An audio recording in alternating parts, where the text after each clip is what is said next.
Que le nom de l'Éternel soit béni, que le nom de l'Éternel soit élevé, que nous rendons toute la gloire à Yahweh, celui qui a établi toutes choses, qui utilise nos lèvres pour pouvoir annoncer sa parole, qui utilise notre vie pour être lumière pour les autres. Et je veux vraiment dire merci à Dieu pour toutes ses bontés, pour ce qui permet que chaque jour, nous puissions ensemble, vous et moi, méditer sa parole.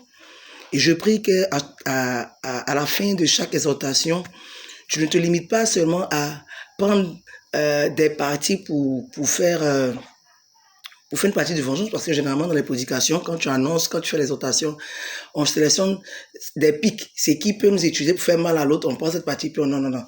Il faudrait, le but de activer ta foi par la parole, c'est de t'emmener à aimer méditer la parole et à suivre les instructions divines. C'est le but. Ce n'est pas pour te faire culpabiliser, c'est une prise de conscience. Une prise de conscience. C'est une prise de conscience de reconnaître que l'Éternel, sans lui, nous ne pouvons rien. C'est de savoir qu'on a notre part de responsabilité dans notre marche. Voilà. Dieu nous a établis, il a donné des prophéties, il a donné des paroles, des promesses, mais il faudrait qu'on prenne conscience qu'il est temps que nous aussi, nous puissions rentrer en action. Il faudrait qu'on commence à mener les actions, à faire ce que Dieu attend réellement de nous. Et pour habitude, je me dis à moi toujours, c'est quand je vais finir par comprendre ce que Dieu attend véritablement de moi, que cette fameuse phrase de Seigneur, je vois ta gloire.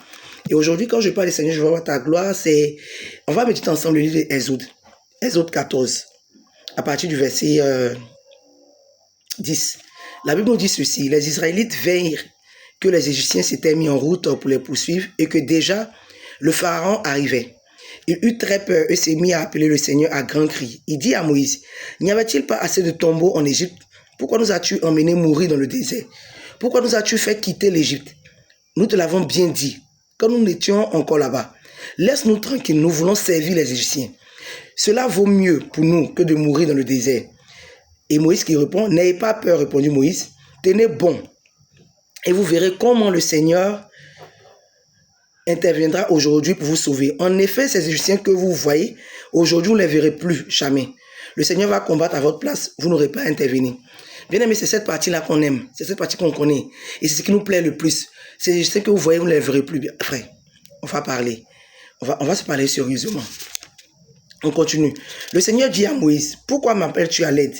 Dis aux Israélites de se mettre en route. Premier point. Prends ton bâton en main et lève-le au-dessus de la mer. Deuxième instruction. Troisième, ouvre ainsi un passage dans la mer afin que les Égyptiens puissent la traverser à pied sec. Quant à moi, je vais obstiner les Égyptiens à y pénétrer derrière vous. Je manifesterai alors ma gloire en écrasant le Pharaon avec toutes ses troupes, ses chars et ses cavaliers.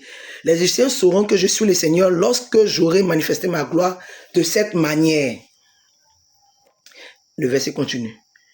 Bien aimé, j'ai été interpellé, comme d'habitude.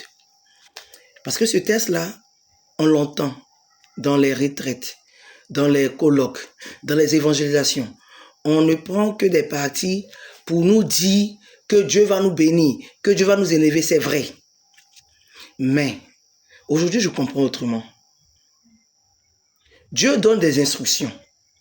Il donne des recommandations. Et Dieu, par là, en train de montrer à Moïse: toi que j'ai choisi, je te fais confiance.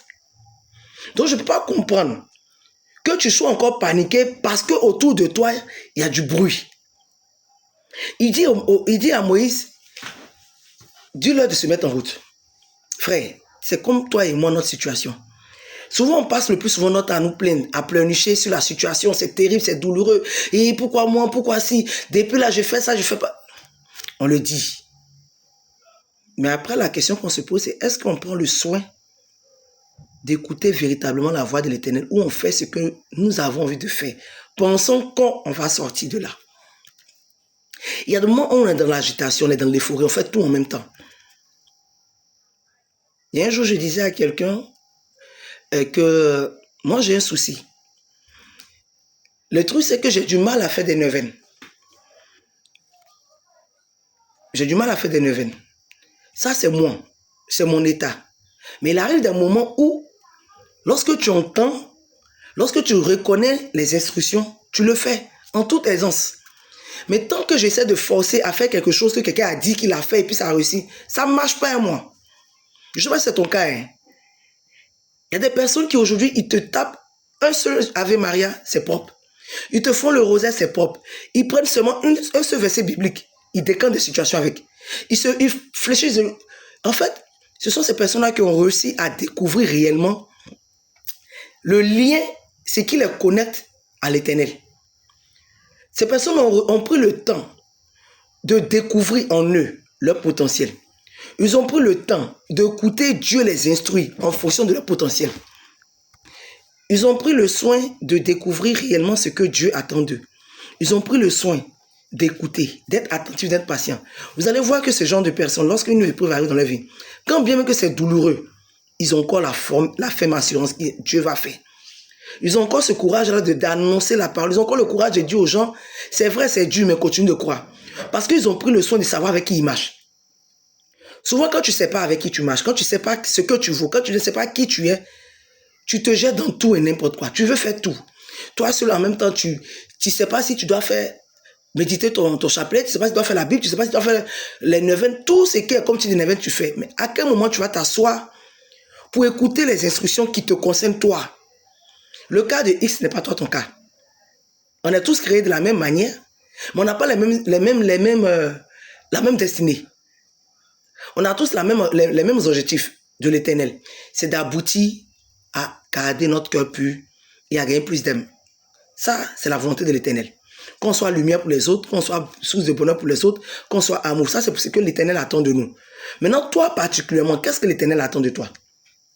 Il donne des recommandations à Moïse. En fait, quand il dit à Moïse que les Égyptiens que vous allez voir, il est en train de cette manière, il dit, quand moi je suis avec toi, tu n'as pas le droit de trembler. Quand je suis avec toi, tu n'as pas le droit de douter.